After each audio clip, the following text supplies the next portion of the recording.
A proibição do herbicida paraquat nas lavouras brasileiras tem causado bastante preocupação entre os produtores. Além de um aumento nos custos de produção em todas as regiões do Brasil que utilizam esse produto, a gente vê também que o substituto para ele não tem a mesma eficiência. Portanto, a gente convidou o produtor rural de Maracaí, Guilherme Lambi, já parceiro do Notícias Agrícolas há muitos anos, para a gente entender como é que está essa relação. Essa determinação causou bastante polêmica, causou bastante preocupação, principalmente em função dessa questão dos custos. Obviamente que no momento em que os produtores foram buscar o substituto para o paraquat, os preços desse substituto também subiram de forma bastante agressiva. Não é isso, Guilherme? Muito bom dia para você. Seja bem-vindo novamente ao Notícias Agrícolas.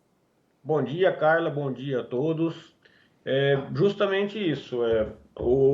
A gente já, conforme conversamos na entrevista anterior, a gente sabia que a falta de opção no mercado, a retirada do produto, diminuindo a opção e oferta de produto, ia causar a alta de preço. Eu imaginava que a alta ia ser desproporcional, mas não imaginava que eu assustei com o tanto que chegou essa alta atualmente, da forma que foi a escalada de preço do produto aí. Guilherme, a gente está falando de uma alta, de um preço, na verdade, que quase dobrou do produto Diquat, que é uma espécie de substituto do paraquat. Mas que, além dele ter quase dobrado de preço aí nos últimos meses, ele não tem o mesmo papel e a mesma eficiência que o paraquat, não é isso? Sim, o Diquat ele tem as singularidades dele, ele tem as aplicações específicas, ele é mais caro, ele normalmente é mais caro, ele oferece algumas características em algumas culturas, especialmente que exigem maior qualidade de grão, como feijão. Ele é um produto amplamente usado, ele entrega maior qualidade. Só que como no caso da soja, o custo não se justifica para usar ele de forma geral. Ele é usado de forma mais pontual, em alguns casos especiais. Então, em função disso aí, a gente sabia que ele sempre foi mais caro, ele sempre teve uma diferença de preço. Mas agora, com a restrição do paraquat, a falta de concorrência entre produtos e a diminuição de oferta, né, concentrou a demanda em cima do Diquat, o produto disparou de preço. A gente já imaginava essa alta. Na entrevista anterior, a gente tinha comentado que ele tinha subido de R$18 para R$23. O preço normal dele, quando o paraquat aqui girava em torno de R$12, o preço do Diquat era 18. Aí, quando chegou perto da proibição oficial, ele já foi para R$23 aqui, as minhas cotações. E foi aquela época que eu conversei com o Alex. Agora, aí depois disso, eu consegui comprar um pouco, que eu precisei usar ele para um fim de pré-dessecação no plantio da soja. Eu consegui de estoque velho a R$25,50 o preço dele. E depois, até essa distribuidora que tinha um estoque velho, eu fiquei de negociar com eles o restante para a soja, para o produto para aplicação na pré-colheita da soja, dessecação da soja na pré-colheita. E só que eu acabei, em função do plantio, não tendo tempo, e quando eu voltei agora recentemente até a distribuidora para negociar, tinha acabado o estoque. E foi aí que eu descobri que a coisa o preço tinha ido para o espaço. Que aí eu comecei, eles não tinham mais estoque, e aonde eu fui cotar para ver se tinha estoque, o pessoal que tinha estoque já estava falando em R$40 o litro, né? Que aí a gente realmente, o preço natural do produto, a gente mais que dobrou, né? A gente teve uma alta de R$22 aí, pensando no preço base dele anterior a essa proibição, a oficialização da proibição aí. E, Guilherme, a gente tem uma condição ainda de que a empresa que produz o Diquat, ela também já sinalizou que ela não tem mais condições de produzir e repor esses estoques até o final do ano, não é isso? Sim, segundo o distribuidor principal deles aqui, ele me informou formalmente via WhatsApp que até o fim do ano ele não recebe mais produto. O que ele vendeu ele nem me passou preço. Um dos lugares que eu cotei, um dos distribuidores, ele sequer me passou o preço, porque ele falou até o fim do ano a empresa que produz uma das empresas que produzem o ingrediente ativo, até essa empresa é a que detém o produto comercial oficial, né, não é o genérico. Essa empresa até o fim do ano ela não vai entregar nada para eles, porque ela não tem mais capacidade de produção para entregar isso aí. Então, eu acredito que e os preços que tem aqui a 40 que estão falando, o que me espantou um pouco é que quem está vendendo a 40, 38, está falando é que tem em estoque. Eu estou preocupado o que vai acontecer na virada do ano com esse produto aí, a quanto vai, aonde chega esse produto aí. Bom, Guilherme, como é que isso tem influenciado nos seus custos de produção? Como é que isso tem impactado nos seus custos? Você é um produtor que a gente sempre consulta quando se trata de custos, porque você tem uma gestão detalhada, né, de todas as suas despesas. Como é que tem sido essa mudança, esse impacto, desde a proibição do uso do paraquat? Então, a minha apreensão aumentou muito agora, porque como eu comentei com você anteriormente, a situação é a seguinte: o diquat, ou o paraquat, ou o glufosinato de amônia, que também serviria para a função, mas são produtos muito caros, específico por causa da soja, para dessecação da soja, pré-colheita, a questão de uniformizar a lavoura. Aqui nessa região minha, que é uma região que climaticamente ela é quente e baixa altitude e um clima quente, a soja ela tem um desequilíbrio fisiológico, ela nunca tem uma maturação uniforme, ela nunca chega, a colheita nunca chega uniforme, eu nunca tenho aquela planta naturalmente uniforme, eu preciso de auxílio químico para uniformizar essa colheita. Se eu não tenho esse manejo químico de uniformização pré-colheita, eu tenho uma perda, na melhor das hipóteses, uma perda de grãos em função de impureza e umidade, de desconto, ou que a máquina dispense via impureza eu tenho uma perda pelo menos de 2 sacos por hectare. A gente pensando hoje numa soja, falando uma média, que a gente sabe que o preço atual, muita gente não tem soja para vender no preço atual, mas pensando em R$ 120 a saca de média, eu teria uma perda de R$ 252 por hectare em função só de perda, sem contar alguns custos indiretos aí de custo de operação de colheita da soja verde e úmida, que aumenta o consumo de diesel, algumas questões operacionais. Vamos repetir esse valor, Guilherme, por favor. Quanto por hectare? 50 aí? R$ 252 por hectare. R$ 252 por hectare. Considerando a soja R$ 120 a saca, uma perda de duas sacas por hectare. Caramba. Só em função de umidade e impureza que vai ser descontada, que vai ser perdido aí. Tá. Então, isso você tem, era isso que eu queria entender. Essa perda de R$ 252 por hectare, ou seja, cerca de 2 sacas, você vai ter isso no desconto na hora de entregar esse produto. Essa soja ou vai ficar em desconto na classificação, porque ou ela vai estar em vagem verde e umidade, que não é soja, né? Eles descontam mesmo. Eu não vou entregar a soja seca, né, dentro do padrão. Então eu perco 2 sacos por hectare, pelo menos. A perda real é maior. Isso aqui é na melhor das hipóteses. Isso aí são coletas. Eu faço as amostras no campo. A melhor situação que eu tive foi de 2 sacas por hectare. A pior situação que eu tive foi de 5 sacas por hectare de perda. Caramba! Então, essa perda pode ser bem alta aí, uma média de 3 sacas. Eu estimei na melhor das hipóteses, até para ter uma visão otimista da situação, né? Para passar a realidade mais amena. Entendi. Por assim dizer. Tá. Como é que você está tentando mitigar esses impactos e essas perdas, Guilherme? Isso aí agora isso que tá difícil achar uma solução agora aí. O pessoal eu estava querendo comprar, eu realmente assustei quando eu vi o preço de 36, eu até parei de cotar. Eu falei, não, assim vamos arriscar e deixar ver o que acontece o ano que vem. Mas aí, em função do ano que vem, aqui no estado de São Paulo, a gente vai ter o aumento da carga tributária em cima de defensivos. Então, isso voltou a me preocupar hoje, que eu comecei a analisar essa situação do aumento. Eu falei, talvez seja melhor eu achar um estoque velho a R$ 30 aí e comprar. Alguém que tem estoque aí, algum distribuidor que tenha diquat em estoque, falando do diquat mesmo. E pagar os R$ 30 e para retirar no futuro aí, conforme for precisar, e deixar estocado por enquanto isso aí.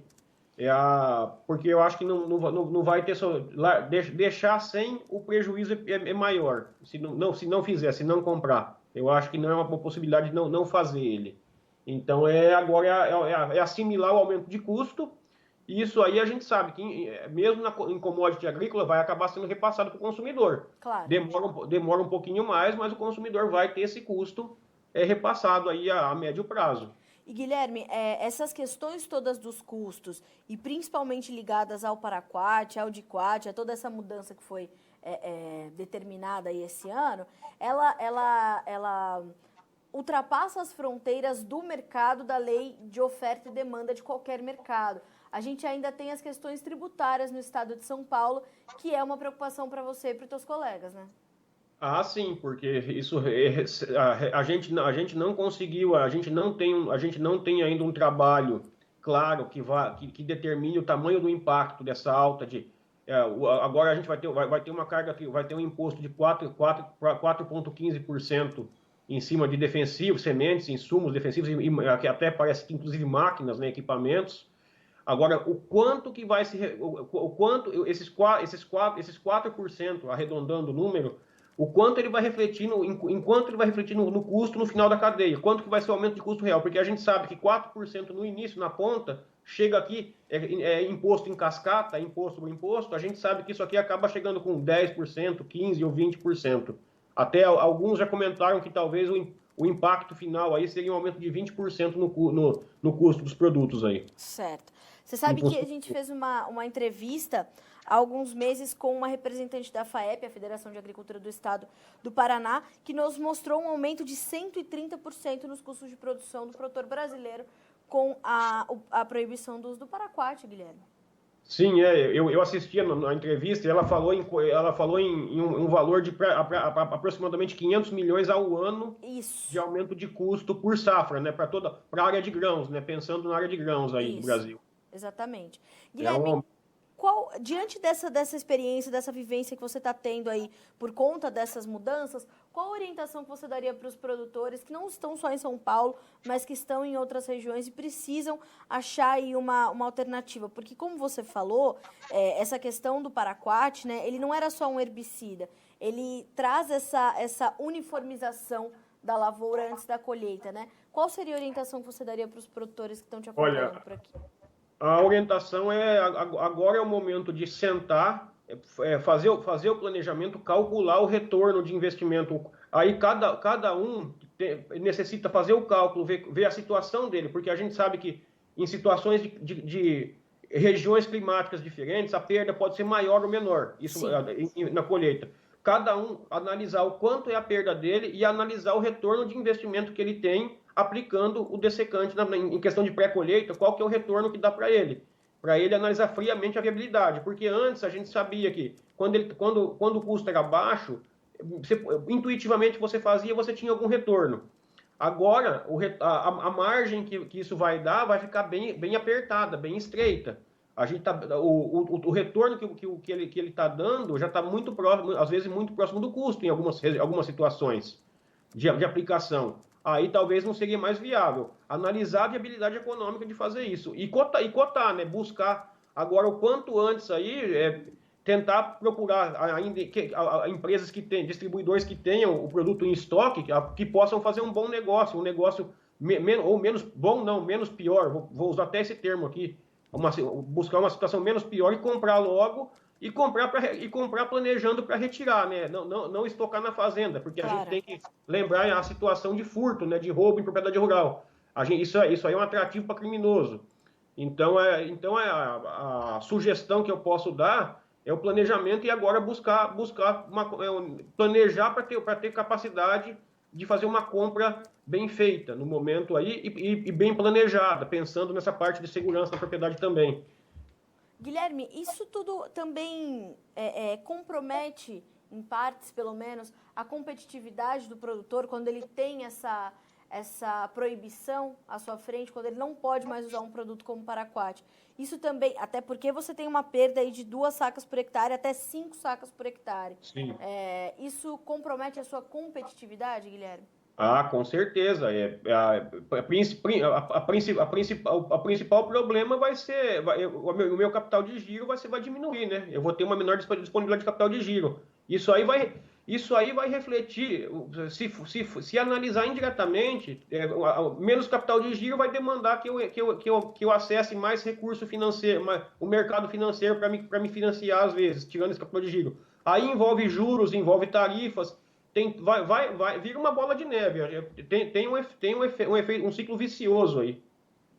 Guilherme, olha só, a gente vai continuar acompanhando todos esses detalhes, o avanço desses preços e principalmente acaba sendo até um excesso de aproveitar as oportunidades, né, essa necessidade do produtor para subir o preço tanto assim. A gente vai acompanhar todas essas informações, entender como é que esse mercado vai se equalizar, como é que esse setor vai se equalizar e como é que continuarão os seus impactos para os sojicultores brasileiros, para os produtores de grãos de uma forma geral. Então, te agradeço muito pelos esclarecimentos nessa quinta-feira conosco aqui no Notícias Agrícolas. E qualquer novidade, viu, Guilherme? Estamos sempre de portas abertas para que você possa dividir essas experiências conosco e principalmente essas soluções que vocês estão encontrando para pelo menos amenizar os impactos de uma medida como essa. Eu agradeço aí novamente a oportunidade, Carla, e também agradeço o trabalho de vocês que têm feito aí na forma de conscientizar e informar o produtor, né? É um meio de comunicação muito confiável hoje que o produtor tem para se informar aí para se manter inteirado da situação. Bom, nós é que agradecemos, então, por essa perspectiva. A gente realmente trabalha para trazer a informação mais responsável que a gente puder para que o produtor possa ter, principalmente, esse horizonte de alternativas, né, quando ele enfrenta uma situação como essa. Muito obrigada mais uma vez, Guilherme. Muito obrigado, Carla. Grande abraço. Um abraço para você. Até a próxima. Até a próxima. Tchau, tchau. Tchau, tchau. Guilherme Lambi, produtor rural de Maracaí, no estado de São Paulo. O Guilherme é um produtor modelo, como a gente costuma dizer. O Guilherme, ele trabalha uma gestão muito detalhada dos seus custos de produção e quando essa medida da proibição do paraquat chegou, a gente foi realmente entender um pouco mais, né, além dos cálculos gerais que são feitos pelas federações, pelos institutos estaduais, para a gente entender o impacto dessa proibição do paraquat, a gente foi falar com os produtores. Quando a gente abordou o Guilherme, realmente ele falou, não, vai ser complicado. Mais do que isso, mais do que a proibição do paraquat, o seu substituto, que é o diquat, tem essa expressiva escalada de preços, né? Então, de julho, quando estávamos com R$18 o litro, hoje temos preços chegando aos R$40 por litro, né? Mais do que isso, não há produto suficiente, os estoques são velhos nas distribuidoras, e novos estoques não chegarão tão rapidamente porque o principal produtor desse produto e o principal distribuidor também já chegaram a dar essa informação para o produtor de que não há condições de repor esses estoques, de produzir o suficiente para atender a toda essa demanda. Portanto, essa oferta muito pequena e essa demanda que é grande, porque, como eu disse, o paraquat não é só um herbicida, mas essa uniformização da lavoura é importante e era a função do paraquat, promove, então, esse aumento expressivo dos custos de produção. Mais do que isso, promove essa possibilidade de perda na hora da entrega e da classificação dos grãos. Para a soja, como disse o Guilherme, na melhor das hipóteses, uma perda de cerca de 2 sacas por hectare, ou R$252. Então, 2 sacas e um pouquinho, considerando R$120 por saca de soja no estado de São Paulo. E no pior dos casos, essa perda pode chegar a 5 sacas. Então, a gente está acompanhando essa situação, qualquer nova alternativa, qualquer nova situação, e a gente vai continuar monitorando também o aumento dos custos, a gente traz para vocês em primeira mão aqui no Notícias Agrícolas. A nossa programação segue para que você seja sempre o produtor rural mais bem informado do Brasil. Continue conosco.